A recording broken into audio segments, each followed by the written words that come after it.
With us again this morning, but together this time, are Ted and Julia Williams. Good morning. Good morning. Congratulations to the both of you. It has been quiet, though, the last few days, hasn't it? No, no, it hasn't. Can you believe this? I mean, seriously.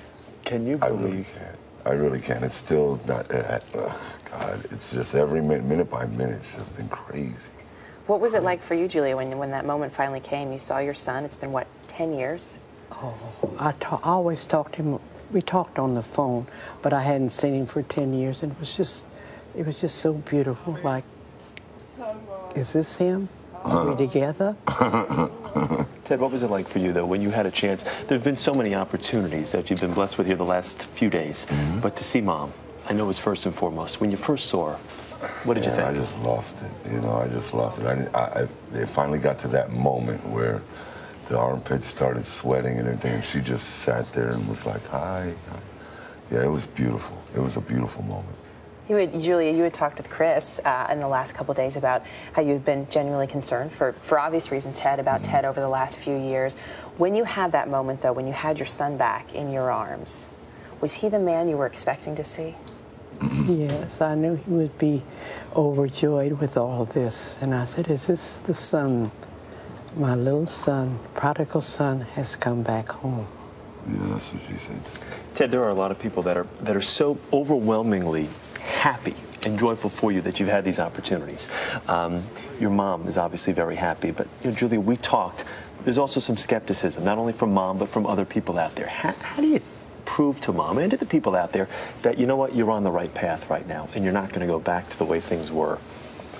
Well, what's different now is what my mom has instilled in me is to always keep God first and foremost. And that's what's different now than before. Last time I didn't mention God. I never thanked him for anything, you know. And this time around, nothing will be taken for granted. I think if I keep the focus on or keep my sight on keeping an ongoing relationship with God, then I'll be all right. I think I'll be all right. So you're not concerned? Your stepdaughter's come out and said, you know, we're actually worried this could be a bad thing for Ted, that this fame, you know, could send him down the wrong path again. That's how it started. You're shaking your head that you're a little concerned as well. Very concerned. Very concerned. Well, I guess that's rightfully said, because 2 years is not a great length of sobriety enough to say that I've got this mastered. It's one day at a time. Yeah. But with all of this crazy adulation and all of this, you know, it does make me, as a matter of fact, I was talking to a therapist, psychologist, and I was telling her, I said, you know, I'm not bipolar and I've never taken any type of psychotropic medications, but being a recovering addict, I have to be careful of any, because I wanted a nerve pill yesterday, to be perfectly honest with you. Yeah. And she told me, she said, listen, you're going to have to learn to meditate and not medicate. Yeah.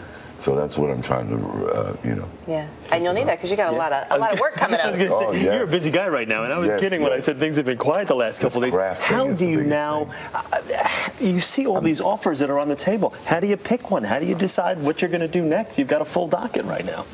I chose one that was very, very nice and somewhat a little lucrative, I might add, with Kraft. I'm the official voice of the Kraft cheese, macaroni and cheese, and that's exciting. And you also have, I mean, you've got offers, as Chris mentioned, pouring in from radio offers to movie deals. And the Cleveland Cavaliers. Which you say you're really seriously considering that. Yes, I am, only because of, well, outside of the fact that I do adore the Cavs. You know, with or without LeBron. You know, that was the next question. Yeah, well, what they did was the lady that offered me this home, they also offered me a home in Cleveland, and everybody's making so light of the fact that it was LeBron's old house, you know. But yeah, it's close to Columbus, and that's where my children and grandchildren live, and my mother's great-grandchildren live. So, to tell you the truth, if there could be any way I could fly her back, now listen to this, if I could fly her back to New York, relocate her so that we could go out to pasture together, I would love to do that. But my mother has linked herself to New York that I can't even pry her away from her abode in Brooklyn. Maybe instead you make your deal that they bring you out here often to see Mom. Yeah, that may have to. And you know, Cleveland lost to King, but now maybe, you know, you can be the new king of the area. Now that LeBron's gone, you can actually, live in his house. You can take his place, which wouldn't be bad. Let's say you are working for the Cleveland Cavaliers. Just give me a little something. Just give me an announcement. Ladies and gentlemen, please welcome to the court the Cleveland Cavaliers. Right there. Yeah. I love watching your face, Julia, as you listen to your son, as you listen to him do this. You know, when I was young and would do this type of thing, I'd say, Mommy, 1490W. She would just look at me and say, oh, stop that, she